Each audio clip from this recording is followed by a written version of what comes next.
All righty, that time of the week where we take a look at some football picks. Week 11 in the NFL, I think it's week 12 or so in college football. Our own Rav, Washington, D.C. correspondent, sports expert extraordinaire, Ms. Britt McHenry joins us right now.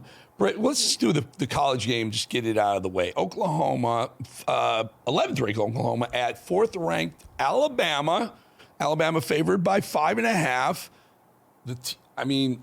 All of a sudden they're 4th ranked again. They were like 2nd, then they dropped. They're back. This team is so schizophrenic. Anything you like here? Or is this one we watch for fun? I, in general, watch college for fun, other than this renewed, or developed rather, fandom that I chose the best year to create for Florida State University. They lost again. That's been abysmal. But you know what is interesting about Florida State, as we've discussed on the show, they beat Alabama to start the season. So it was like they had won the national championship. This is a very different Alabama. They will have a nickel defender starting, Deshaun Jones, who is pretty instrumental to their defense. I like this. I think I'm just going with Alabama as the favorite.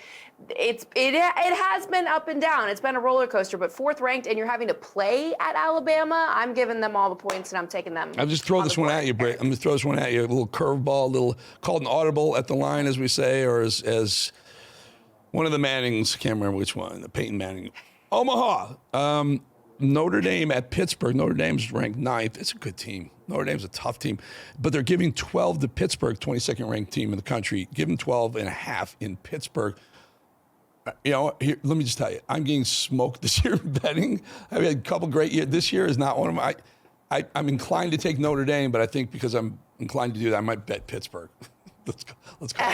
Just go the opposite of what you want. Someone told me that as we get to NFL, that as desolate as I am, as depressed as I am, to just take the Commanders losing every game, which would have really benefited me for the last 4 games. Because in case you didn't know, Eric, not to deviate too much, but it has been the worst slide since 2002 for double-digit losses of any team in the NFL. So yay, Commanders. Hail to the Redskins on that. But I actually do not like that line. I think that's way too many points. I think there's a lot of glazing of Pittsburgh, and Notre Dame can be a very hard-fought team. You know what I mean? Like we'll use the old school grit word. I think they can really dig in. They may not score a ton of points, and maybe that's where this bet is coming into play, but I'm going to go against that. Interesting. I think favor Notre Dame. No.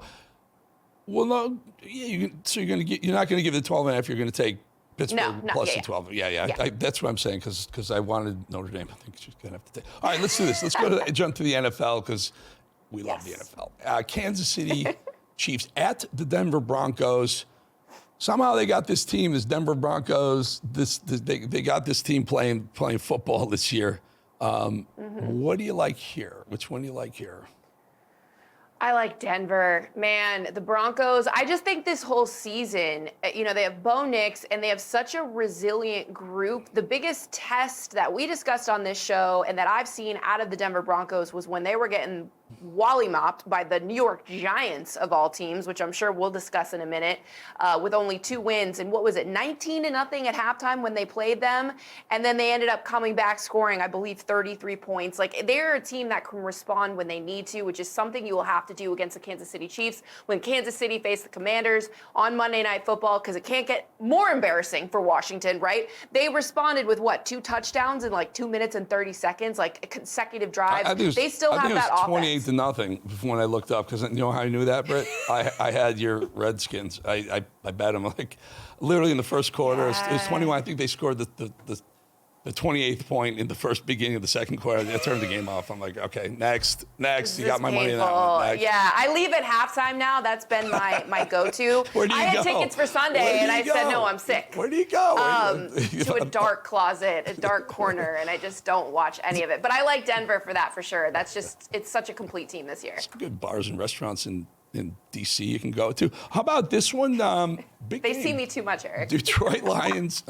When I'm there too. Detroit Lions at Philadelphia Eagles. Couple of great teams here. 7-2, 6-3 Detroit. Eagles 7-2. Detroit's been playing good football. They have 2.5 points, by the way. 2.5 points. Eagles favored at home. 2.5 points Eagles favorite. I might. I think I'm going with the Detroit Lions. Again, the last football game I was in attendance to was primetime on Sunday night. So again, I'll keep saying I get embarrassed with the team I like in the most pivotal watch hours. They were just nasty against the Commanders. Now, that's not saying much with that old banged-up defense, but we have seen some flaws out of the Eagles. I kind of like Dan Campbell and company against them. It's not easy to go into the Link and win. We know that. It's interesting how the two quarterbacks, Jared Goff and Matt Stafford, are playing lights out right now. Stafford's playing lights out at the Rams. Right? Just the two. Remember that big trade? Those two teams. Now, I asked on X the other day, what do you think would have happened if Stafford had stayed in Detroit? I mean, he got a Super Bowl in LA. He could be the MVP this year. He's just putting up insane numbers. But yeah, that trade worked for both teams at the time. It did. But for this game, let's see Jared Goff do his thing. Don't blame me for what the boys, the fellas in the control room are calling this game. They're calling it the toilet bowl. The toilet bowl, and it's your Washington Redskins at the Miami Dolphins, and Miami.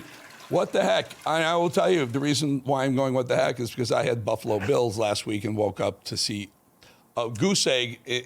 Miami throwing a goose egg against Buffalo through 3 quarters. Like, what the heck was that? This one, let's see what the line is on. Let's take a look at this. What's this line here? I don't even know what the line is. Well, neither team is going to have their starting quarterback, I believe, unless Tua's coming back. No, so it's the toilet bowl. It's worth it? Is he even worth starting? Not anymore. 2.5. Oh, by the way, you know what? Also, this is in Madrid, Spain. Yeah, this changes the dynamic on everything. These guys go over there and they party their, what's off, and there's no way to bet this game. Anything can happen. You know what cracked me up, Eric? Terry McLaurin is still out. All that money, had one Odell Beckham Jr. type touchdown catch, and he's still not playing. Hasn't traveled to all the games. He was on the plane to Spain. He wants to take his lady to Spain, and I respect that. It is very difficult for me to bet on the Commanders to take them after the spanking I've been witnessing. I love how Dan Quinn said Joe Witt is going to come down to the field. We'll put him on the sideline. I'm glad that the defensive coordinator got to watch how abysmal the double-digit losses and Darren Payne punching players. That did a lot. So now Dan Quinn is calling plays. He will be on Sunday. Early game for us. There's so much hope for that guy. So much hope for Dan Quinn. Remember how last year they just loved this guy. He made the NFC Championship. Yeah, and they loved him, and now you see him on the sidelines. Little deer in the headlights. Yeah. I mean, you know what? Because I'm a fan, I'm gonna roll the dice and just put on the Commanders, right? It can't be 5 straight losses. The Cardinals had 5 straight losses, and they got a win. However, they had the same fate against the Seahawks, that are a giant this year. I'm glad you said that. I'm gonna say, why not, Commanders? This is a big game. Seahawks at the Rams, who are playing, as we said, lights out. You might have the MVP. In Stafford, 3 points favored. Rams are favored at home, 3 points. It feels like it's a Rams win at home for me, but again, I'm ice cold. So what do you think? If you're betting, I would take that for the Rams with the points. However, I was right about the Jets. I wanted to bring this up on the show. Guess who beat the Cleveland Browns? It was the New York Jets. So I love being contrarian with you on these picks, Eric, but I don't have my money on them in this moment. The Seahawks are ridiculous, though. Listen, 38-7 at halftime. They scored 38 points against the Cardinals. I said, hey, welcome to the club, okay? They got us 28-0 at halftime. Join the loser ranks, which they did. I'm telling you, in that division out west, there are some solid teams. Rams are probably the bet here, but I wouldn't be surprised if the Seahawks really make a playoff push and a Super Bowl push, because that is a good team. Good talking to you, my friend. Britt McHenry, everybody. We root for the Redskins for she doesn't lose 5 in a row. Thank you, Britt. Thanks, Eric. All right, folks. The Edge. Thank you. This is amazing. You subscribing like crazy. Top 1/10 of 1% of all new YouTube shows. You are subscribing. I appreciate it. Take a look at Patrick Bet-David. He's this week's guest, the guy who built an empire, several $100 million empire from nothing, from an Iranian kid, Christian Iranian kid who came over with his parents, got beat up on the streets. Watch. I'm going to make mistakes. I'm not trying to walk on, water. I'm not trying to be perfect.